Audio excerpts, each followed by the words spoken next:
দশমী পেরিয়ে গেলেও শেষ হয়নি উৎসব। কার্নিভালের সাজে মেতে উঠেছে রাজ্য, কিন্তু এই উজ্জ্বল আলোর আড়ালে ঢেকে দেখা যাচ্ছে না অন্ধকার বাস্তবকে। যেখানে আনন্দের উৎসব, সেখানে হাজার হাজার পরিবারের চোখে জল।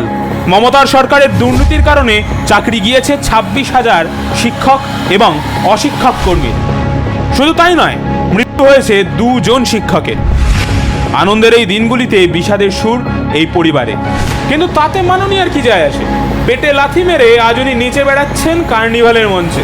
উন্নয়নের বুলি শোনানো এই সরকার 14 বছরে একটা উন্নত রাস্তা পর্যন্ত দিতে পারেনি। সাম্প্রতিক একটু বৃষ্টিতেই বানভাসী হয়েছে গোটা কলকাতা সহ পার্শ্ববর্তী এলাকা। প্রাণ হারিয়েছেন প্রায় 11 জন নিরীহ মানুষ। রাজ্যে পরিবর্তনের পর তোলামূলের স্লোগান ছিল ঝকঝকে রাস্তা, চকচকে আলো, জনগণ বলছে তৃণমূল ভালো। কিন্তু সত্যি কি জনগণ তাই বলছে? এত মৃত্যুর জন্য তো রাজ্য সরকারকেই দায়ী করছেন তাঁরা। প্রত্যেক বছরই মানুষের 1, 2, 3, 4 করে মৃত্যু ঘটে, সেই বিরুদ্ধে একটা আছে, এবং কেএমসি আছে, এবং সর্বোপরি রাজ্য সরকার। যেখানে সরকার কোটি কোটি টাকা খরচ করছে কার্নিভালের জন্য, সেখানে সাধারণ মানুষ পাচ্ছে না সুরক্ষা, পাচ্ছে না চাকরি, পাচ্ছে না ন্যায্য অধিকার। তাই হোক এই বছরের অঙ্গীকার 26-এ তোলামূল সরকারের বিসর্জন। বাংলাকে অপশাসনের অভিশাপ থেকে মুক্ত করতে আজই শপথ নিন।